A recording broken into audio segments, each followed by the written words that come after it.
there's one thing to know about me, it's that I am obsessed with bugs.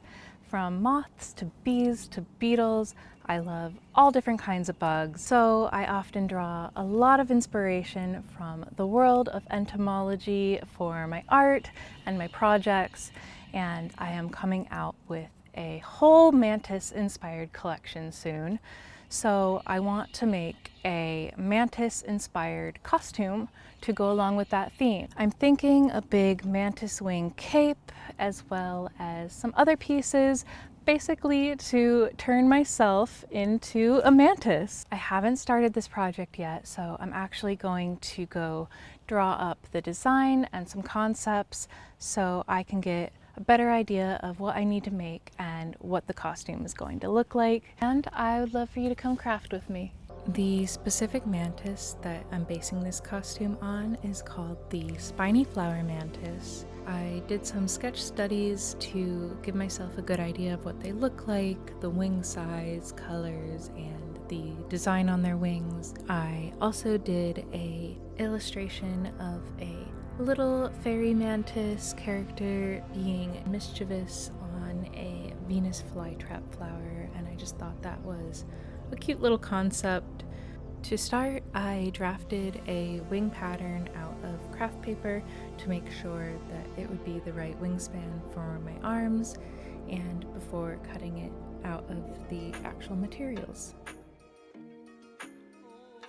What I am using is a white sheer organza type of fabric, an iridescent sheer fabric with this really pretty iridescent shimmer. And then I also found this kind of lacy webbing. It says it was decorative for flower bouquets, but I think it looks exactly like when you zoom in on mantis wing photos, you can see this subtle lacy pattern on their wings, and I thought this looked exactly like it. Double-sided Wonder Under or iron-on adhesive. This is how we are going to be gluing the 3 layers together. And this one is style 805. First things first, I spread the white fabric over my paper template on top of some cardboard that I laid out, and I pin it in place to temporarily hold it. You want to make sure that the fabric is taut when you are pinning it, and I don't actually pin directly into my template paper or pencil, or you can even go in with some paint pens to block out your design and block out your colors. Kind of make yourself a little paint by numbers image of where each color is going to go. So let's go around. Pencil might show up in at the end, so even after we paint it. So that's kind of why I'm gonna go in. But like I said, because we're going for watercolor look anyways, I think that's fine.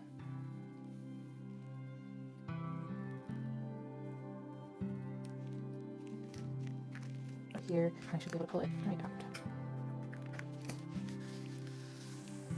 I actually made some miniature ones just to kind of test out my methods before going in and doing the big one and making sure I liked how the paint was looking. When I paint wing capes like this, I just get any old cheap acrylic paint, nothing fancy, and I dilute it with water to make it spread easier, and it also keeps the paint from drying too hard or chunky and keeps it translucent. And it also gives it this stylized watercolor effect that I actually really like. As I am painting, I did use a heat gun to speed up the drying process in between color applications, but if you do this, you have to be really careful. Use low heat because the organza can melt easily, and if you're not careful, you'll end up with scorches in your fabric and holes, and we don't want that.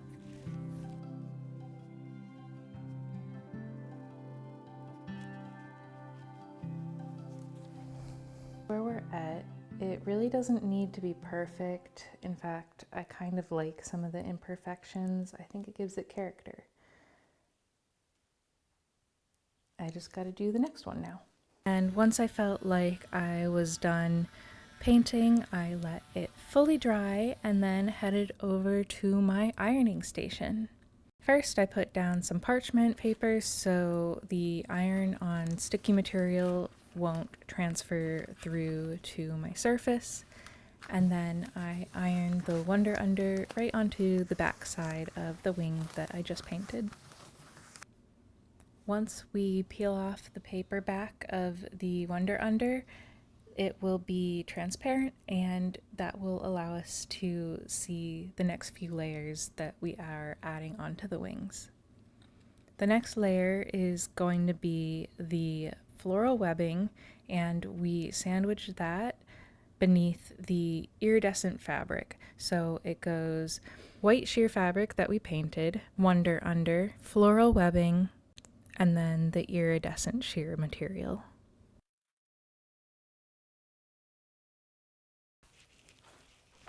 Okay, it is all ironed together, and this is what it looks like. So this part will be the side that shows on my back, and then it has, just when the light hits it, a little bit of that iridescence showing through. I don't know if you can see that on camera or not, but, and then the back side, or what will be shown when you're looking at me from the front, is iridescent like that. And then you see a little bit of the design on this side too. I might go in here and add a wash of each color on this side just so you see it a little bit more. And you can see the webbing in there as well. At this point, I decided to start pinning it onto my dress form so I could visualize once they are together and hanging on my back. And then we basically just mirror the design and do that again for the other wing. I finished the second wing.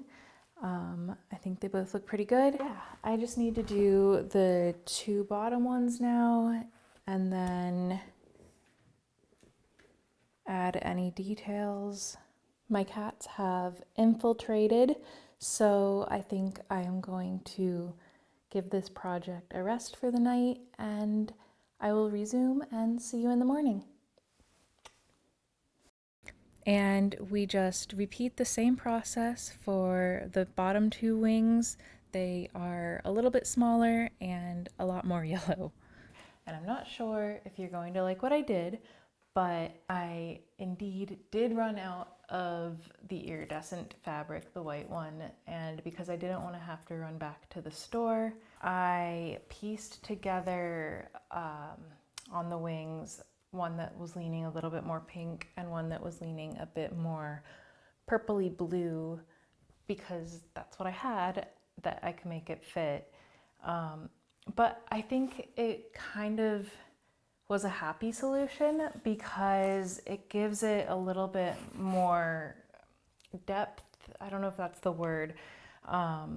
Just so when it's all together on the cape and you're looking at it from the front, so everything doesn't just blend together. You kind of get a difference in color right there.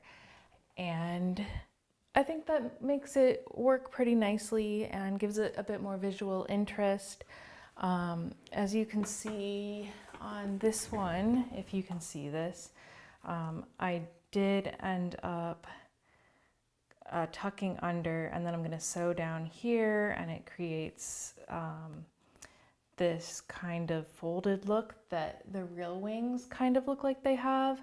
And then I added another fold right here that kind of creates this drape, and that's not quite like the real wings on the real mantis, but I think that looks pretty and helps it sit nicely on the back. And then, yes, for now it's just pinned, so I'm gonna sew that on. I might hand sew it so I have more control. And then this part, the top and bottom to about right here, they'll be attached. So when you bring this up, both come together. So yeah, I'm gonna match up this side just to kind of show you an idea. What I did was on the white side, on the line where it looks like there's kind of two wings here, that's where I fold it over and just follow that and pin it down nice and cleanly.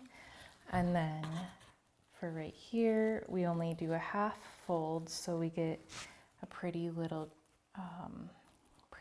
ruffle, drape, whatever you want to call it. Pleat, I'm not sure. Here I am sewing because I wanted to create petal-like pieces to drape off my shoulders and to connect all the wings together. So I sewed the iridescent and white organza together to create these petals. This is going to be sitting off my shoulders and right over my shoulder blades. And the wings will be attached underneath that. And then I used my dress form to pin all those pieces together, and then I sewed them in place via sewing machine and some hand stitching, and even added some trim and beading work.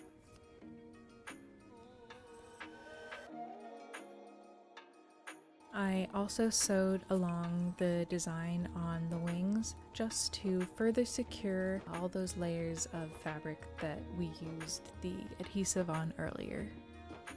Hey, how you doing? It's actually been about a year since I last updated you all on this costume. I did finish the wing cape and I wore it to the Ren Fair last year, and it was super fun, but I never really felt like the entire costume was fully finished, and I never did the final photo shoot with it. So I'm gonna take you along to do that today. So of course the wings look beautiful. I added a bunch of trim here and some embroidery. So to finish the costume, I'm going to wear this little bodice top, which if you watched my spring witch video, I actually made during that video, and I made it reversible. So I'm going to wear it on this side this time. And yeah, I think it just matches the colors on the mantis really well. And underneath, I'm going to wear this little blouse, which I was wearing in the intro to this video, but I just think the sleeves are so cool and it's going to look really cool as part of the costume. So, and you know, I just wanted to look a little bit more bug-like, so I made these mantis antennas. I did it off camera because I was getting really in my head about it because I really didn't know how to make it. Just made it a little easier for me to experiment, and yeah, I really like how it turned out. It's just some wire and hot glue. Like, this part is made out of hot glue. So yeah, it turned out pretty good for just being hot glue. So I'm gonna do more makeup and get changed, and then we're gonna go do the photo shoot. Here's the makeup. I think it looked really pretty. I was going for a bright, saturated look with pinks and lots of glitter. I also added rhinestones to my brows.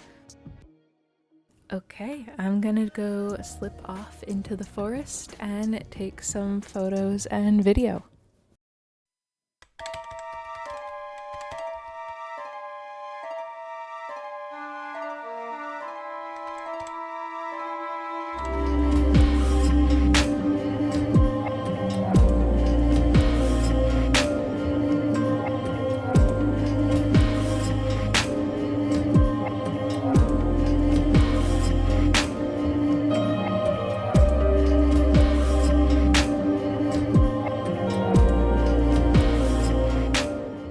Okay, here is my wrap up. This was really fun, and I was super passionate about turning myself into a mantis. I think mantises are so cool. I love how the wings turned out. I love how there's little flowy bits that hang off of it. I love this collar. It feels very Midsummer Night's Dream. I toiled for days about how I was going to make the antenna, and can you believe it's just hot glue, some wire, and a little bit of paint to change the color. And I'm really happy with it, how it turned out. I think it just makes the whole costume look that much cooler. What else? So we are back in the studio because I was very quickly losing light outside.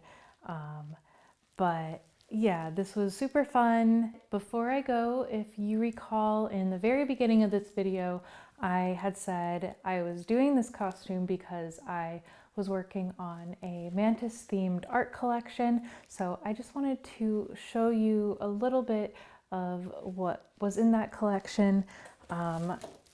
I designed these two mantis claw clips. I think they are so cute. This one is a umbrella mantis, and this one is a spiny flower mantis, which is the same costume that I'm wearing, so we match. And then there is also two stickers. And yeah, that was what initially inspired me to make this costume. And as always, thank you so much for watching. If you enjoyed this video, you are welcome to stick around on my channel. Just hit that like and subscribe button or leave me a comment because it is the best way to let me know that you enjoyed my content and is the best motivator for me to continue making more videos. And I hope to see you guys again soon for another craft with me, create with me video in my little forest.